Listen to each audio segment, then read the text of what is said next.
आप लोग देख रहे हैं भारत के प्रधानमंत्री चाइना के लगे हुए एलएसी के बगल वाला राज्य अरुणाचल प्रदेश में ढेर सारा काम को अंजाम देने के लिए शिलान्यास कर रहा है।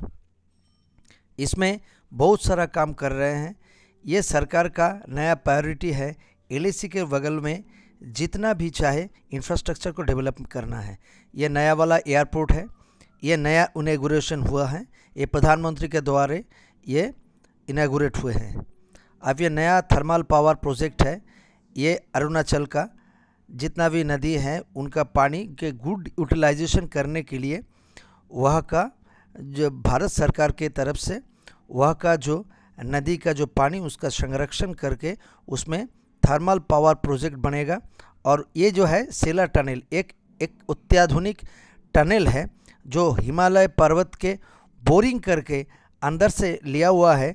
ये जो टनल आप लोग कुछ ही देर पहले देखे हैं, उस टनल के अंदर से सीमावर्ती जगह में जैसे कि एलएसी के पास भारत की नौजवान यानी कि इंडियन आर्मी को लेकर आवाम यानी कि जनता भी एलएसी के करीब बहुत जल्दी पहुंच सकते हैं।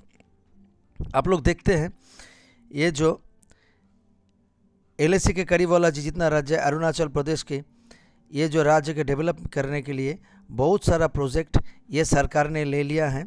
इंफ्रास्ट्रक्चर डेवलपमेंट इस सरकार का फर्स्ट प्रायोरिटी है कि एलएसी के करीब जितना भी राज्य है, एलएसी इसका मतलब है लाइन ऑफ एक्चुअल कंट्रोल के अगल बगल में जितना भी हो सके तुरंत उसका इंफ्रास्ट्रक्चर डेवलप किया जाए। इंफ्रास्ट्रक्चर डेवलप करने का मतलब है बहुत सारा एक आधुनिक जो रास्ता जिसमें से भारत की जनता एलएसी के करीब पहुंच सकता है। ऊपर से इसी के साथ ही साथ अगर ज़रूरत पड़े इंडियन आर्मी भारत के सोल्जर तुरंत वहाँ पे पहुँच सकते हैं। वो कि साजो सामान जैसे कि कमान टैंक उनकी आर्मी के गाड़ी ये सब तुरंत ही यहाँ से पूरा देश भर में जहाँ कहीं से भी उधर भेज सकते हैं। और इसी को लेकर चाइना से भारत का नया विवाद खड़ा हो गया। भारत सरकार ये जो 70 साल में आप लोग देख पाए हैं कि एलएसी के करीब चाइना को रुष्ट करने वाला कोई काम ये लोग करता नहीं था। चाइना ऐसा एक माहौल बना के रखा था जैसे कि एलएसी के करीब कुछ करने का दरकार ही नहीं है। लेकिन उन्होंने अपना जो जगह है एलएसी के अंदर उन लोगों का जो बॉर्डर रीजन है वो लोग डेवलप करेगा इंफ्रास्ट्रक्चर, लेकिन भारत नहीं करेगा। आप लोग कुछ ही देर में देखिए ये जो पानी है, हम बोला था कुछ पहले, देखिए कितना सारा ढेर सारा ब्रिज ये सब करने में क्या परेशानी था। 70 साल हो गया। एलएसी के करीब जाने वाला जो गांव है उस गांव में जो जो आदमी भारत के रहते हैं उन सबको कितना कठिनाई का सामना करना पड़ता है पूरे भारत के साथ उन लोगों का जो कम्युनिकेशन उसको कराने के लिए। अगर आप लोग सोचिए तो एलएसी के करीब अगर चाइनीज सोल्जर ने कभी भी कुछ बड़ा हरकत कर दिया तो भारत की आर्मी यानी कि इंडियन आर्मी भारत की सोल्जर या जो भी वहाँ पे पहुँचने के लिए कितना परेशानी उठाना पड़ता था। लेकिन ये सरकार ये जो फर्स्ट प्रायोरिटी के हिसाब से ये काम कर रहा है कि एलएसी के करीब जितना जगह है जैसे कि कश्मीर से लेकर उधर से जैसे कि हिमाचल प्रदेश, उसके बाद में उत्तराखंड, सिक्किम, अरुणाचल प्रदेश, ये जो लंबा विस्तीर्ण इलाका है इस इलाके में पूरा एलएसी के करीब में इंफ्रास्ट्रक्चर ऐसे डेवलप कर दिया जाए जैसे कि तुरंत भारत की चारों तरह से जहाँ से भी हो भारत सरकार अगर चाहेगा तो जो किसी को भी उधर भेज सके। आप लोग देखते रहिए। आप देख रहे हैं कितना सुंदर सुंदर ब्रिज ये लोग भारत सरकार का जो एक डिपार्टमेंट है BRO बॉर्डर रोड ऑर्गेनाइजेशन जो बोल के एक डिपार्टमेंट होता है, इस डिपार्टमेंट में इतना युद्धकालीन तत्परता से इन सब काम में अंजाम दे रहे हैं। और जितना भी पैसा लगेगा ये सब इंफ्रास्ट्रक्चर डेवलप करने के लिए भारत सरकार पूरा दरियादिली दिखाकर इन लोगों को बोल दिया है कि आप लोग करते जाइए, इंफ्रास्ट्रक्चर डेवलप करते जाइए। जैसे कि चाइना अगर हमारे ऊपर कोई हमला कर दे तुरंत उसके जवाब देने के लिए भारत का सोल्जर को कभी ना परेशानी ना उठाना पड़े। आप देखते रहिए ये जो चिसूल से डेमचौक तक ये पूरा धरती का सबसे उच्च रास्ता है। कितना एकदम मॉडर्न तरीके से, मॉडर्न टेक्नोलॉजी यूज़ करके ये मॉडर्न तरीके से ये रास्ता बनाया जा रहा है, जैसे कि आर्मी का गाड़ी भी यहाँ से जा सके। और इसी को लेकर चाइना का चक्षुशूल। चाइनीज़ सरकारी प्रतिनिधि ने कहा है कि अरुणाचल प्रदेश भारत का अविच्छिन्न अंग ये चाइना मानता नहीं। अरुणाचल प्रदेश चाइना का हिस्सा है, इसीलिए भारत सरकार का कोई डेवलपमेंट वर्क अरुणाचल प्रदेश में हो नहीं सकेगा, ये चाइना मानता नहीं और चाइना भारत का कोई मान्यता नहीं देता है। अमेरिकी सरकार का प्रतिनिधि भारत सरकार के साथ रहते हुए इस चाइनीज़ बयान का कड़ी निंदा की है और उन्होंने बोले हैं कि अरुणाचल प्रदेश भारत का अविच्छिन्न अंग है, भारत जो कोई भी डेवलपमेंट उधर कर सकता है, अमेरिका उसके साथ है। एलएसी को लेकर चाइना से बहुत दिन से भारत का जो विवाद चल रहा है, उसी के कारण मेरा डिप्लॉयमेंट के हिसाब से चाइना जितना सोल्जर भेजा है भारत सरकार उससे भी ज़्यादा सोल्जर उधर में पूरा एलएसी जैसे कि बॉर्डर में, चीनी बॉर्डर के में खड़ा करके रख दिया है। ऊपर से ये जो विवादित बयान जिस दिन दिया उसी दिन तुरंत भारत सरकार ने फिर 10,000 सेना उधर भेज दिया चाइना का बॉर्डर में डिप्लॉयमेंट के लिए। ये सब होने के बाद भी देखने लायक है चाइना क्यों चुप है। चाइना हर वक्त तो बोलता है कि जो उसके साथ कुछ पंगा लेगा उसके ऊपर वो युद्ध थोप देगा, उसके ऊपर अटैक करेगा। इस बार भारत के ऊपर कुछ नहीं क्यों नहीं कर रहा है।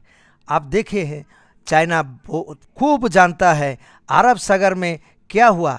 ये जो 35 पायरेट है, आप लोग जानते हैं, जो सोमाली जो पायरेट्स है, इन लोगों के साथ किसी ने भी पंगा लेने का कोशिश नहीं किया, साहस नहीं दिखाया, लेकिन भारत दिखाया। भारत का अपना नेवी का कितना दम है ये लोग समझ गया। लद्दाख में एलएसी के करीब भारतीय सोल्जर से मार खाने के बाद चीन का अपना औकात आ गया। आप देखते रहिए कितना डंडाबाजी चल रहा है। भारतीय सोल्जर ने चाइनीज सोल्जर को कितना पीटा है। इतने सब मार खाने के बाद इन लोगों को चाइनीज सोल्जर या तो चाइनीज सरकार का अकल ठिकाने लग गया।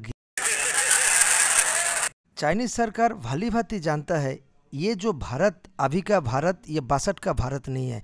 अभी भारत का जो सोल्जर का जो पावर, इंडियन आर्मी, नेवी और एयरफोर्स का पावर इतना बढ़ गया, वो 62 की तरह नहीं है। इसीलिए अभी भारत के साथ लड़ने जाना मुश्किल ही नहीं है, नामुमकिन भी है। इसीलिए चाइना डरता है। अब कुछ ही दिन पहले देखे हैं कि एलएसी के करीब चीनी सेना एलएसी क्रॉस करके भारत के अंदर आ सकने की कोशिश कर रहे थे। उस समय भारतीय चरवाहे जैसे कि काउबॉय लोग भी उन लोगों को मार के भगाया, जितना मारा देखिए। अभी का जो इंडियन एयरफोर्स वो सिर्फ MiG-21 और 29 लेके लड़ता नहीं, वो लोग चाइना बहुत जानता है कि अभी इंडिया के पास राफेल आ गया, सुखोई MK-30 आ गया, ऊपर से भारत अपना देशीय कंपनी से बनाता है तेजस। ये तेजस प्लेन, तेजस एयरक्राफ्ट युद्ध विमान क्या है वो इंटरनेशनल जो कम्युनिटी ढेर सारा जानता है। ऊपर से भारत कितना सारा मिसाइल बनाया, जैसे कि अग्नि, पृथ्वी, नाग और ब्रह्मोस मिसाइल। ब्रह्मोस मिसाइल का जो वो इसको रोकने वाला अभी कोई ताकत चाइना तो चाइना क्या दूसरा कई शक्ति के पास भी नहीं है। ये जो कमान आप ये जो टैंक देख रहे हैं ये सब भारत के अपना देशीय तरीके से बना हुआ अर्जुन है, T-90 जो टैंक, ये सब भारत अपना देशीय टेक्नोलॉजी से बनाते हैं। और भारत अपने आप जितना सारा मिसाइल आप लोग देख रहे हैं ये सब मिसाइल भारत का अपना DRDO यानी कि भारत का साइंटिस्ट और भारत का टेक्नोलॉजिस्ट ने बनाया हुए हैं। ये बाहर से खरीदने का कोई दरकार नहीं है, जैसे कि युद्ध के समय ये लोग सप्लाई नहीं दे सके, ये सब दरकार नहीं है। आप भारतीय टेक्नोलॉजी से भारतीय जवान, भारतीय आदमी, भारतीय आवाम खुद बनाता है। और इसीलिए ये जो अभी का जो भारत है इसके पास एयरफोर्स, आर्मी, नेवी के पास एयरक्राफ्ट कैरियर से लेकर इतना युद्धपोत है, और ऊपर से एयरफोर्स के पास कितना सारा एयरक्राफ्ट है, और आर्मी के पास कितना सारा कमान है, टैंक है, और ऊपर से चारों तरह से जैसे कि आर्मी, नेवी, एयरफोर्स, ये तीनों स्थल, जल और आकाश से ये जो ब्रह्मोस मिसाइल, अग्नि मिसाइल चारों तरह हम लोग छोड़ सकते हैं, जैसे कि भारतीय सेना ने फेंक सकते हैं। और ये तो चाइना भली भांति जानता है। अग्नि का रिसेंट टेस्टिंग के बाद वो लोग समझ में आ गया उन लोगों को। भारत छुपा के बोलता है कि इसका रेंज थोड़ा कम करके बोला गया है, जैसे कि 5000 किलोमीटर, लेकिन चाइना भली भांति जानता है इसका रेंज क्या है। और ये जो रेंज भारत ने बनाया है वो चाइना क्या पूरा यूरोप छोड़ के बाहर तक भी जा सकता है। और ऊपर से भारत तो बहुत पहले से ही एटॉमिक बम वो सब भी बना लिया है। और चाइना एटम बम या तो पाकिस्तान जैसे कि एटम बम का धमकी देता है, भारत एटम बम से काम नहीं करता है। भारत एटम बम से और थोड़ा आगे जाके हाइड्रोजन बम के ऊपर भी काम कर रहा है और उसका भी जैसे कि कमीशनिंग कर रहा है और उसको भी स्टोरेज कर रहा है। और इतना जितना जो सब आप लोग देख रहे हैं, ये सब हेलीकॉप्टर से लेके तेजस विमान से लेके बहुत सारा एयरक्राफ्ट, सब कुछ भारत का अपना टेक्नोलॉजी से अपना देश में बन रहा है। मिसाइल से लेकर एयरक्राफ्ट से लेकर एयरक्राफ्ट कैरियर, नेवी के लिए युद्धपथ जितना है, युद्ध जहाज है वो नेवी के लिए वो सभी देशों में बनते हैं। जितना सारा स्थल वाहिनी के लिए टैंक लगेगा, कमान लगेगा, आजकल कुछ बाहर से खरीदना नहीं पड़ता है। ये देखिए ब्रह्मोस का टेस्टिंग, ये ब्रह्मोस मिसाइल है, कैसे जहाज से उठकर वो अपना टारगेट में हिट कर रहा है। ये सब चाइना बहुत बेखूबी जानता है। और ये लोग ये जो अग्नि का टेस्टिंग है ये भी वो लोग देखे हैं और वो हमसे भी ज़्यादा इसका खबर रखता है। और इसीलिए ये लोग सोचता है कि अगर इंडिया से पंगा अगर चाइना ले लिया और युद्ध लग गया, वो युद्ध रोकने का नाम तो नहीं लेगा। और इस बार भारत अगर इस युद्ध में अगर चाइना से भिड़ गया तो चाइना ख़त्म तो होगा ही। और ये जो पौराणिक समय का जो विक्रमादित्य और समुद्रगुप्त के टाइम का है, उसी तरह चाइना को भी हड़प लेगा।